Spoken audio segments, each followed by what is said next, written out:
السلام عليكم kusoo dhawaada channelkayga Modern Somali Food maanta waxaan rabaa inaan la wadaago laba cabitaan oo kala duwan ka koobaad aad arkaysaan cabitaanka cas waxaana laga sameeyay Vimto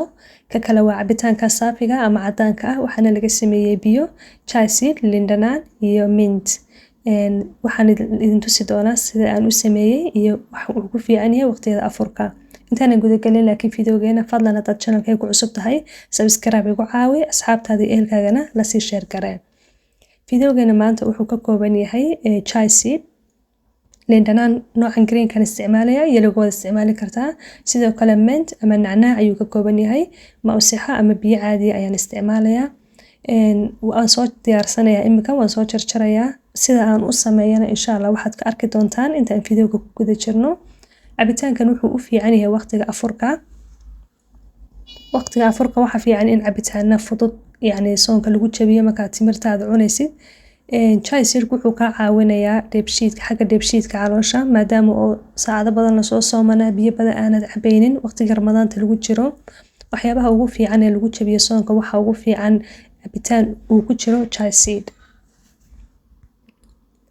marka imika waxa aan ku darayaa 2 milqacdood oo chai seed ah anu chai seed waan jecelahay 2 milqacdood oo dhan ayaan ku darsaday adigu waxa laga yaabaa hadii aad markii ugu horeysa isticmaalaysa ay tahay milqacad kaga bilow ama 1 spoon waan yara qasayaa waxaan doonayaa inuu yara furfurmo chai seed-ku isku dhagdhagaa mushkiladiisu marka waa inaad waxoogaa yara sugtid marka biyihii aan chai seed-ka ku soo radiyay ayaan ku shubanayaa chai-gii aan ku diyaarsanay cabitaankayga ama galaaskii aan ku cabitaankayga ku diyaarsanay mintigii oo soo jarjartay iyo lindanaantii oo iyagana si rodooban u soo jarjartay ayaan iyagana ku ridayaa dushana waxaan kaga darayaa biyahaygii ama mawsaxadeedii iyo diyaarka ahayd wax soora ah kuma darayo haddii aad jeceshahay in yaro soora ah ayaa dusha kaga darsanaysaa sida lemonade-ka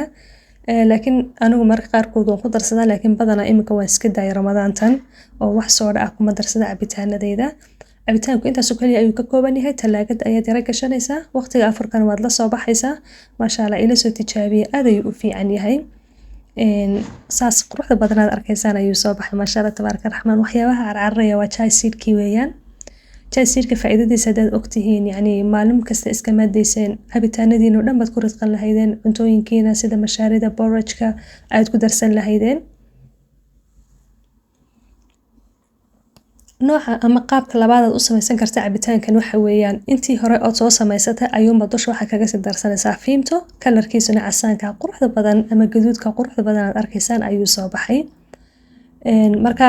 laba cisho kala duwan hadaad samaysato laba cabitaan oo kala duwan ayuu ku noqonayaa walow ingredient-ka ama recipe-ga aad ka kooban yahay ay isku mid yihiin haddana waxa weeyaan laba cabitaan oo kala duwan muuqaal ahaan ayuu soo baxayaa waxaan rajeynayaa fiidiyowga ka hesheen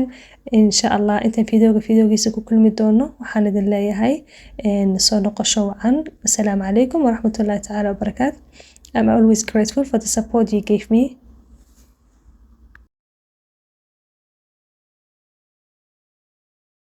ma jiro hoos ruux u geeya amaba hore kuu kaxeeya naftaada adaa hogaansha adaa haya keenadeeda halkaad u jihaysa weeye kun haybood noloshu weeye